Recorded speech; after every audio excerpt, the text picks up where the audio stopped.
You'll be shocked, but during the pandemic in the USA, about a third of all small businesses closed down. A lot? Not so much, considering that nowadays, 70% more entrepreneurs are filing for bankruptcy. Today, I'll tell you why there's a collapse of small businesses in America, what the reasons are, and how the US government is exacerbating the economic situation in the country. And in the end, you'll learn how to avoid all these problems. Enjoy watching.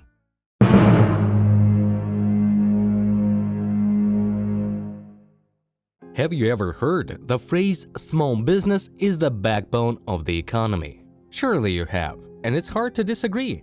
After all, a huge number of people work in this sphere, and some even have their own businesses. Did you know where exactly this thought was voiced? Of course, in the country where modern democracy originated, in America. However, I've begun to notice some inconsistencies. Indeed, if there's no small business, a real collapse will happen in our world. Imagine, more than 90% of all businesses in the world belong to this type, and 70% of the population works precisely in small businesses. It turns out that without them, our economy will literally collapse.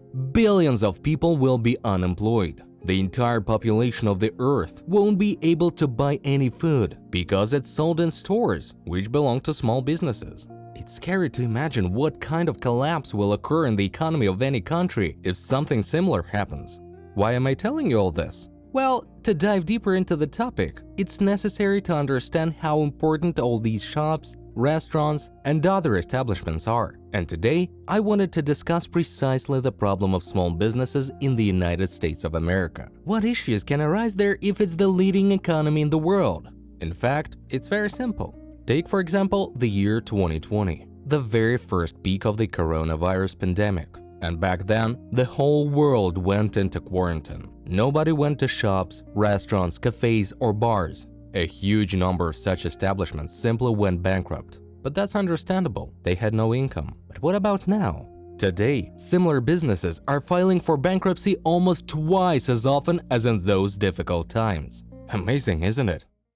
In general, it's very difficult to answer the question of why such problems arose in the USA. There are immediately many factors, among which there are both technological development and the human factor. But I'll tell you my thoughts on these 2 points a little later. Right now, I'd like to talk about one of the main problems that hinders small businesses. First of all, the entire world economy suffered from the pandemic. In America in 2020, as I already mentioned, a huge number of businesses closed. Namely, more than 30%. And to somehow survive that collapse, many businessmen and entrepreneurs had to take out loans to pay off debts. At that time, there were still fairly lenient rates for businesses. But today, another problem has arisen. The tax burden on US citizens, especially entrepreneurs, has increased significantly. What am I talking about? I'm talking about the fact that recently, the President of America proposed one of the most significant tax increases for the population in 30 years. In particular, now entrepreneurs must pay 28% of their profits, and billionaires are forced to give up a quarter of their income. As you may have noticed, I haven't said a word about ordinary citizens of the country. But new taxes are hidden in all these bills for them too. In general, to put it in one word, prices for everything are rising. In such conditions, even stores of well-known clothing brands can't survive. Why, even the mega corporation McDonald's is laying off its employees and closing offices. Not to mention the really tiny businesses, like the shops your friends open somewhere in the alleys. There's another phrase that epitomizes the USA. America is the land of lawyers. And this is not an empty statement. After all, how can you calmly do business where absolutely anyone passing by can sue you just because they don't like your sign? I'm not joking. In America, even God was sued. And there are plenty of such incomprehensible or blatantly absurd stories here. If you open a cafe serving burgers and fries, be prepared. Lawyers from the nearest McDonald's and Burger King will come to you. Or representatives of other companies. In the USA, not only customers sue, but also other companies. Why? Well, probably just to eliminate competition. And hiring a lawyer to handle all your paperwork won't be cheap. You'll have to shell out about $500 an hour. And now imagine that you'll constantly have different legal proceedings. In general, half of the budget will go only to pay for courts. And if you consider that you'll be up against huge companies with a huge amount of money for those very lawyers, then it will be difficult for you to do any business in this country. Of course, many may object, saying that in America you can register a business sitting on the couch. And yes, they'll be right. However, you'll spend a tidy sum on it. And even then, by opening your business, you won't encounter all the problems I've already talked about. And there are other questions too. Arguably, the biggest problem for any business in the modern world has become competition from online stores. Just consider how much any entrepreneur has to pay if they want to launch an offline store. Firstly, the bulk of the money will go towards renting premises. In America, there are significant issues with this, as commercial spaces cost a fortune. Secondly, you need staff to whom you have to pay wages. And here's a big downside. Most likely, you'll have to officially employ workers because any sheriff or officer can come into your establishment and ask for the necessary documents. Moreover, migrants, who usually work in the informal sector, hardly know English, and official wages in America are very high. Even a janitor can earn several $1,000s a month. And thirdly, you'll encounter looters and robbers, and that's another serious issue I'll talk about later. And notice, I've just briefly mentioned where the money will go. In reality, there are many more expenses.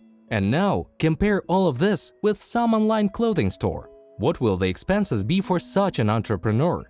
For a warehouse, which costs much less. Some even store goods at home. Plus, you don't need a huge number of employees, just a couple of assistants and a courier. And there's no need to officially employ them. No one will likely ask you for paperwork about your employees. And, of course, you won't encounter theft. Pure advantages. That's what other entrepreneurs working in the USA think too. Why spend extra money on maintaining a storefront somewhere in a shopping center when you can simply go to marketplaces? True, even there, they don't have it easy, because there's the ubiquitous Amazon. Essentially, this company is a monopolist in many areas. The thing is, they have a lot of money. These guys can easily keep prices for the goods you sell online much lower, and that means you won't have customers, and you'll probably go out of business. It's pure monopoly. Quite recently, in the fall of 2023, regulators filed a lawsuit against Amazon. For what? Guess? For the same thing. First, they gradually destroy all competitors in the niche, and then they simply reduce the quality of the product while increasing the price. That's always what happens when a monopoly appears in your country. 17 state attorneys general participated in this trial. In their statement, they said that Amazon is fighting discounts and doesn't allow competitors to set prices lower than on their service. Plus, they demand up to 50% of the total revenue from sellers using their services. What? In addition to this, ads are placed in search results, not what the user is looking for. In general, all those typical questions that you can ask any large company. But I've digressed. Imagine that in conditions where you can't sustain the operation of a store in shopping centers due to high prices, when there are no preferential loans for entrepreneurs, when other competitors destroy your business through the internet and marketplaces, and when there's a monopoly in the same internet that lowers prices for everything. Imagine that in such conditions, marauding and theft thrive in your country.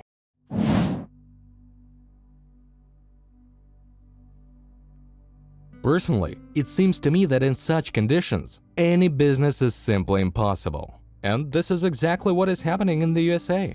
Generally, the level of crime, armed attacks, and the number of robberies in America have always been high. All of this, of course, is related to the fact that almost every other resident owns a firearm. And it often ends up in the hands of not the best people. But all these already not so good indicators started to grow at a very rapid pace in 2021. Why, you might ask me? Well, because it was in this year that a landmark event for the entire American society occurred: the murder of George Floyd. But what personally amazes me more is not that protests occurred because of this incident, but that the American authorities did nothing to counteract it.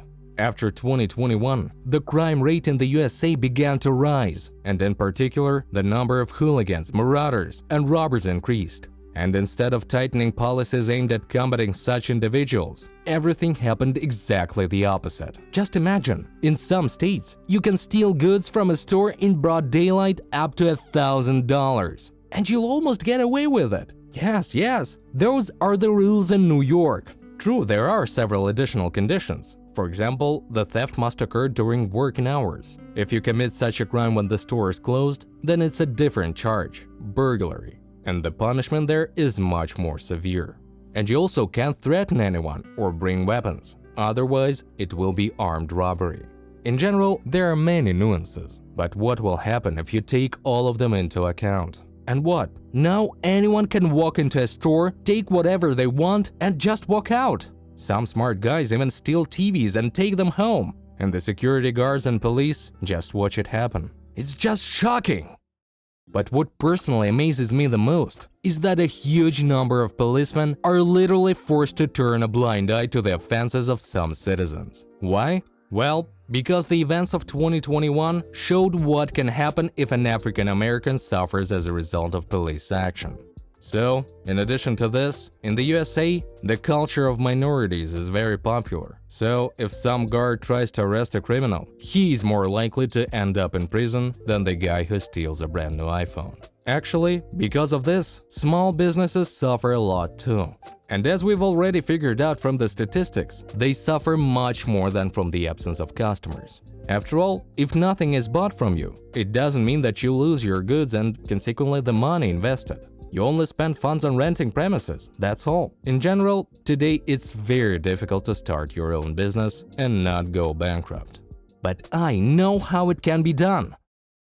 As we've already understood, opening an offline business such as a store is not the best idea. Not to mention if you want to build your own restaurant or cafe, don't even consider this route. Too much expenditure, too many nerves, and too little payoff. So, the best option would be to create a merchandise business that won't have a physical store. The next step is analysis. You need to scour the entire internet, understand what's trending now, what goods to choose, and where to buy them. At this stage, you'll need to spend almost all the time you have. After all, the reliability of your business depends on it. For example, if you procure soft avocado toys instead of a popular cartoon character, people will hardly order from you. The invested funds will remain lying in useless rags. Not to mention if you can't find a good wholesaler to provide you with goods. And of course, it makes no sense to compete with monopolists. So think about it. The best option would be to start your own business when you create something unique, with your own hands. You can always teach your employees this and expand. For example, if you know how to sew curtains, do it well and quickly, then why not try fulfilling such orders? You can sell all this through marketplaces, and large companies are unlikely to compete with you because handmade curtains are much more valued. Also, I don't recommend hiring employees with official salaries. It's better to have contracts. The thing is, you'll have to pay some unimaginable amounts to your people, be accountable to the government, and make tax deductions. In general, expenses will increase. But if you sign a contract, then you'll only have to pay for the work they do, no extra payments. In conclusion, let's sum up. It's better to start your business online, as you'll avoid unnecessary expenses for rent and other important things, and also eliminate the possibility of theft. You should take niche selection and business planning seriously. And also, the best option would be to make something with your own hands or start your own production. Or you can provide services and simply create a company where employees work while orders come in from the internet. In short, there are opportunities for business. The main thing is to consider all the nuances I mentioned earlier. Today, we thoroughly discussed one of the main problems of small businesses in America.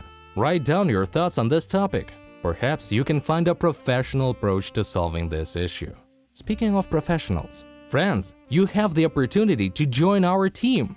If you have skills in video editing, can voice over videos in Russian, English, and other languages, or write interesting scripts, we'll be happy to work with you. Write to the Telegram bot, link in the description. And thank you for watching.